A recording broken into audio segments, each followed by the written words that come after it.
Chris Matthews. This is 8 News Now at 6. Oh, did you hear the one about the plan to turn house cats into deadly secret weapons? We are not making this up. It was a plot called Operation Acoustic Kitty, one of dozens of creative offbeat intelligence proposals that were funded and studied by the U.S. government over decades. And many of the plans were hatched right here in Nevada. Yeah, the I-Team's George Knapp spoke with a historian who's also the curator of the International Spy Museum. George? Yeah, of course, Nevadans know all about all kinds of secret projects that have been designed and planned in darkened rooms at Nellis or the test site or Area 51, like Operation Plowshare, a series of nuclear explosions designed to find out if atomic bombs could be useful for digging canals or other massive projects. Historian Vince Houghton has collected dozens of once secret plans, fancy gadgets, even assassination plots. One of the plans is the title of his book, Nuking the Moon. Here's a little science experiment for you. What would happen if you picked the biggest, most powerful hurricane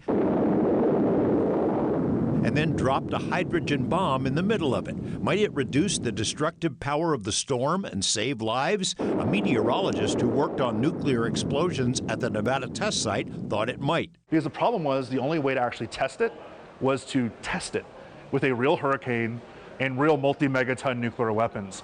And no one was willing to take the chance that Historian Vince Houghton says there were other wilder ideas about what could be done with atomic bombs, thus the title of his new book, Nuking the Moon. Oh yes, in the darkest days of the Cold War, right after the Russians shocked the world by launching Sputnik, the first satellite, intelligence officials wanted to make the most dramatic statement possible for the sake of American prestige. So we had to do something very fast and very big in order to catch up or at least supersede the Soviets. So the idea was, let's detonate a thermonuclear weapon on the moon.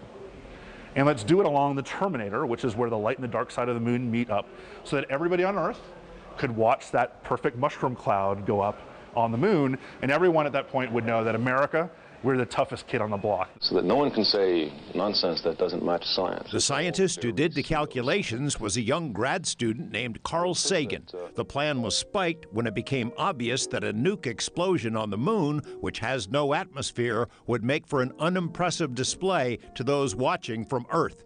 Houghton is the historian at the International Spy Museum in Washington, a repository for all kinds of gadgets and plots that might seem at home in a James Bond movie, but were all too real, many of them with direct ties to Nevada, such as the more than 600 known plots to take down Fidel Castro, including the recruitment of mobsters to assassinate the Cuban dictator, a plot that was hatched and discussed in Las Vegas, along with less drastic options. Putting thallium salts in his shoes so that his beard would fall out. The idea that the Cuban people wouldn't follow him anymore if he didn't have his beard. To lacing his radio station with LSD, so that when he gave his weekly radio address, he would be tripping and act all crazy and the people wouldn't follow him anymore. No book about secrets would be complete without including Nevada's Area 51, where it's believed Star Wars-type technology was tested, along with an ill-fated spy drone to be launched from the world's fastest plane, the A-12 Blackbird, a program that ended in tragedy for one of the pilots. And there was a plan to create movable missiles in the Nevada desert, the controversial MX project, once targeted for Coyote Springs, among other locations. Houghton says the ideas look goofy through 21st century hindsight, but back then we didn't know how the Cold War might end. When the Soviets had 65,000 nuclear warheads pointed at us, I understand how scary that is, but a lot of people today don't.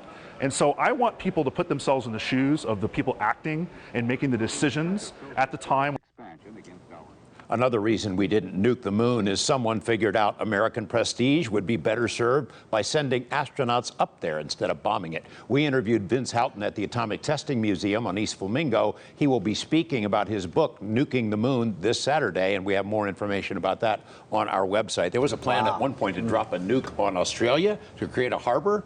It's hard to believe that that was taken seriously back then. You know what that says to me? There are a lot of really bright people who have a lot of stupid ideas. Well, and you that know, should be a warning. Cold War was a different time. It was a different We time. didn't know what was going to happen. True. Oh my goodness. Some of those that. ideas sound like a pitch to Crazy. Bruce Willis for a new movie in the late 80s, doesn't it? Bruce, we're going to nuke the moon. Acoustic Kitty is a great name for a band, too. It is. It probably already is. They're a punk band. If they weren't before now. MTV Unplugged, Acoustic Kitty coming up. I got to tell you, George, there's like 5 movie scripts right there, and just that alone. So Wow. Working on. it's going to happen. You know what? Thanks, George.